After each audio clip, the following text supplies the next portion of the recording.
ഒരു measuring cup എന്തായാലും എല്ലാ വീട്ടിലും കാണും. എല്ലാ വീട്ടിലും ഇല്ലെങ്കിലും കുട്ടികളുള്ള എല്ലാ വീട്ടിലും എന്തായാലും കാണും.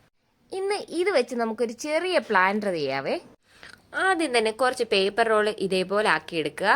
എന്നിട്ട് ഒരു ഡബിൾ സൈഡ് ടേപ്പ് ഞാൻ ആ മെഷറിംഗ് കപ്പിൽ ഒട്ടിച്ചു കൊടുത്തിട്ടുണ്ട്. അതിലേക്ക് ഇതൊന്ന് ഒട്ടിച്ചെടുക്കുക. ഒട്ടിച്ചെടുത്ത പേപ്പർ റോൾ ഇനി താഴെ മുകളിലായിട്ട് കുറച്ച് എക്സ്ട്രാസ് കാണുമല്ലോ, അതൊന്ന് കട്ട് ചെയ്തെടുത്ത് കഴിഞ്ഞാൽ പ്ലാന്റ് വെക്കാനുള്ള നമ്മുടെ പോട്ട് റെഡി ആയിട്ടുണ്ട്. ഇനി നമുക്കതിലേക്ക് ഇഷ്ടമുള്ള കളറ് പെയിൻറ് ചെയ്ത് കൊടുക്കാം. നമുക്ക് ഈ മെഷറിംഗ് കപ്പിന് പകരം നമ്മുടെ ബോട്ടിലിൻ്റെ ഒക്കെ ക്യാപ്പ് ആയാലും എടുക്കാവുന്നേ ഉള്ളൂ ഈ പോട്ട് ഉണ്ടാക്കാൻ വേണ്ടിയിട്ട്. അത് കഴിഞ്ഞിട്ട് നമുക്കിനി ഇത് പ്ലാന്റിൻ്റെ ലീഫ് ചെയ്യണം. അതിനായിട്ട് സാധാ A4 സൈസ് പേപ്പറിൽ ഇതേപോലെ നമുക്ക് ഇഷ്ടമുള്ള ഷേപ്പിൽ ലീഫ് ഒന്ന് വരച്ചെടുക്കുക. അതൊന്ന് കട്ട് ചെയ്തെടുക്കാം. ഇതിനു മുന്നേ നമ്മളൊരു സ്ട്രോബെറി പ്ലാന്റ് ചെയ്തിട്ടുണ്ടായിരുന്നു. അതിൽ ലീഫ് എങ്ങനെയാണോ ചെയ്തത് അതേ രീതിയിൽ തന്നെയാണ് ഇതും ചെയ്തത്. ഈ വെട്ടിയെടുത്ത പേപ്പർ നമ്മളൊരു കമ്പിയിലേക്ക് സ്റ്റിക്ക് ചെയ്ത് കൊടുക്കുന്നുണ്ട്. ഒന്ന് പെയിൻറ് ചെയ്ത് കൊടുത്തു കഴിഞ്ഞാൽ നമ്മുടെ ലീഫ് റെഡി ആയിട്ടുണ്ട്. ഇനി ഇത് ലീഫെല്ലാം നമുക്കൊന്ന് പ്ലാന്റ് ചെയ്തെടുക്കണം. ഒരു ചെറിയ സ്പഞ്ച് എടുത്തിട്ട് നമ്മുടെ ആ പോട്ടിലേക്ക് ഒന്ന് ഇറക്കി കൊടുക്കുക.